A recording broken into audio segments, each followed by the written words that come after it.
Teks 32 dalang di balik kecelakaan. Angga baru sadar kalau kondisi Radit sangat kacau.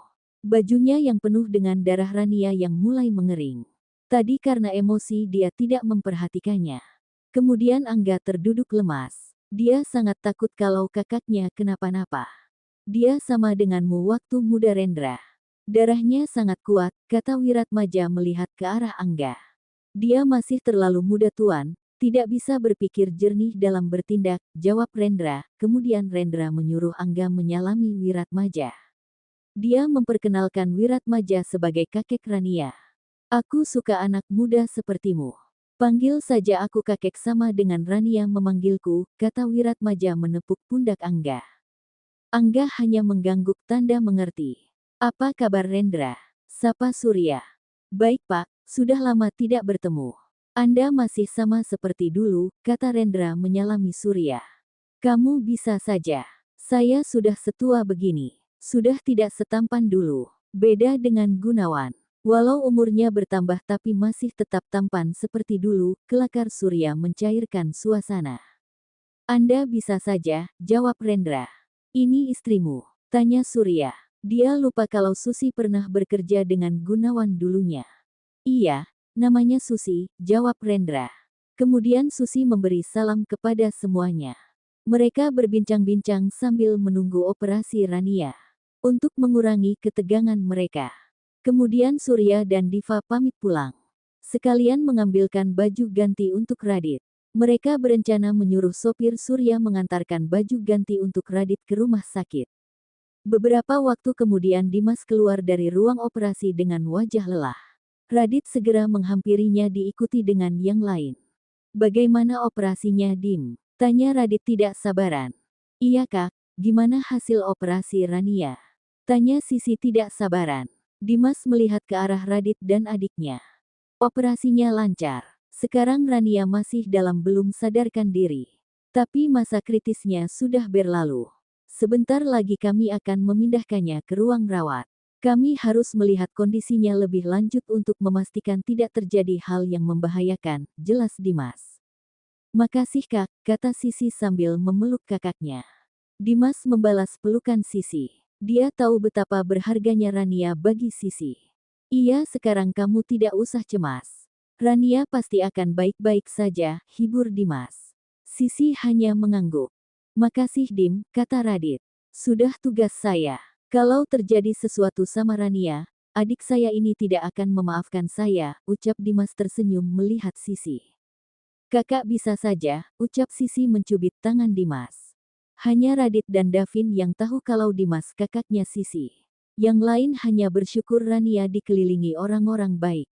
Apa Anda lupa dengan saya paman? Tanya Dimas menghampiri Rendra. Kamu yang dulu mengobati Rania ketika luka kena pisau di perutnya. Tanya Rendra. Iya, saya kakaknya Sisi, jawab Dimas. Terima kasih sudah menolong Rania lagi, kata Rendra bersyukur. Iya paman, sudah kewajiban saya, jawab Dimas. Ketika mereka mengobrol, perawat mendorong Rania keluar dari ruang operasi untuk dipindahkan ke ruang rawat. Semua orang mengikutinya dari. Radit terus berjalan sambil memegang tangan Rania yang masih belum sadarkan diri. Setelah sampai Rania langsung dipindahkan ke tempat tidur di sana. Saya harap tidak terlalu banyak di dalam ruangan pasien, kata perawat.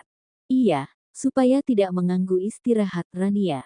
Cukup beberapa orang saja di sini, kata Dimas. Biar aku aja yang menunggui Rania, kata Radit. Tapi kak, aku juga mau di sini. Lebih baik kakak pulang aja dulu ganti baju, kata Randy tidak mau kalah. Tidak. Kamu aja yang pulang, kata Radit. Aku juga mau di sini menunggui Rania, kata Sisi. Semuanya tidak ada yang mau pulang. Dimas jadi pusing.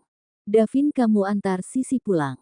Dia kelihatan capek, kata Dimas. Iya Vin, lu besok juga harus gantiin gue di kantor. Selama Rania dirawat gue tidak bisa ke kantor. Terus lebih baik Om Gunawan pulang saja, kasihan opa terlalu lelah, kata Radit. Iya Dit. Ayo kita pulang dulu sayang. Kamu tadi tidak istirahat. Dari klinik langsung ke sini, ajak Davin. Tidak boleh mesra-mesraan. Antar pulang saja, kata Dimas sewot sama Davin. Semua orang tersenyum melihat Dimas. Iya kakak ipar, jawab Davin. Aku belum menjadi kakak iparmu, jawab Dimas. Ih kak Dimas, ayo yang kita pulang, kata Sisi menarik tangan Davin tanpa menghiraukan pandangan Dimas. Setelah berpamitan mereka berdua langsung pulang. Kamu tidur di rumah saja Ren, ajak Gunawan. Saya di sini saja menunggui Rania, jawab Rendra. Biar Rania dijaga Radit. Kita yang tua ini harus pulang untuk istirahat. Kamu jauh-jauh dari Bandung pasti capek, kata Wiratmaja. Iya tuan, jawab Rendra tidak bisa membantah kata Wiratmaja lagi. Ayah, aku di sini saja menunggui Kak Rania. Aku tidak bisa meninggalkan kakak dengannya, kata Angga melihat ke arah Radit. Tapi orang yang dilihat malah pura-pura tidak dengar. Dia hanya duduk di samping tempat tidur Rania. Baiklah kalau begitu, kata Rendra. Besok pagi Om kesini lagi ya Dit, kata Gunawan. Iya Om, jawab Radit. Kemudian Gunawan dan yang lainnya pulang. Sekarang tinggal Radit, Randy dan Angga. Mereka hanya diam saja. Beberapa saat kemudian sopir yang disuruh mengantar baju Radit datang. Radit kemudian mengganti bajunya di kamar mandi. Aku keluar dulu cari makan sama minum, kakak mau nitip sesuatu. Tanya Randy. Tidak, jawab Radit. Tapi kakak belum makan apa-apa dari tadi. Ini sudah dini hari, kata Randy. Beli untukmu dan Angga saja, jawab Radit. HMM, ya udah kalau gitu. Ayo kita keluar. Siapa namamu? Tanya Randy. Angga, aku di sini saja jaga Kak Rania, jawab Angga tidak rela Rania ditinggalkan dengan Radit. Udah, biar Kak Radit saja yang jaga. Kamu ikut aku, paksa Randy. Mau tidak mau Angga ikut. Setelah Randy dan Angga pergi Radit duduk di samping tempat tidur Rania sambil memegang tangannya. Kamu cepat sadar Ran. Aku tidak sanggup melihat kamu seperti ini. Duniaku langsung gelap ketika melihat kamu tergeletak seperti tadi. Aku benar-benar takut kamu tinggalkan. Sekarang aku baru sadar betapa pentingnya kamu dalam hidupku. Aku tidak tahu sejak kapan rasa cinta ini tumbuh. Betapa bodohnya aku ketika merelakan kamu untuk orang lain. Tapi mulai saat ini aku janji tidak akan melepaskanmu lagi.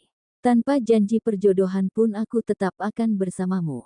Tapi kalau kamu sendiri yang menyuruhku pergi, aku akan pergi. Kalau kamu memilih Randy aku akan tetap terima.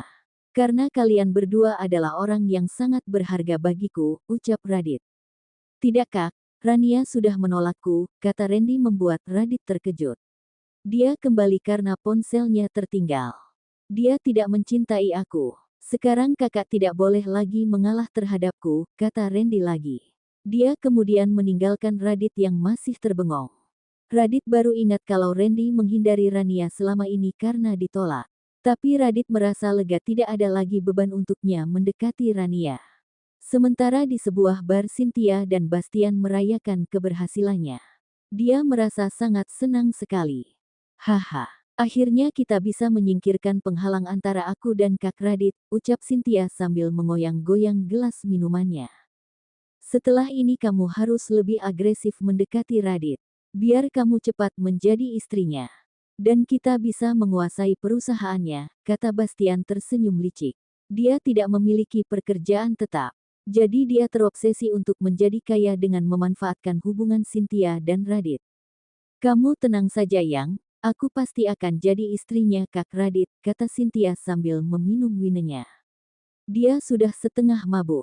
Emang kamu yang paling aku sayang, ucap Bastian sambil memeluk Cynthia. Sekarang si kulun itu pasti sudah mati. Kata orang suruhan kita dia pasti sekarat. Kalaupun hidup kemungkinan dia lumpuh. Dan Kak Radit pasti meninggalkannya, kata Cynthia tersenyum bahagia.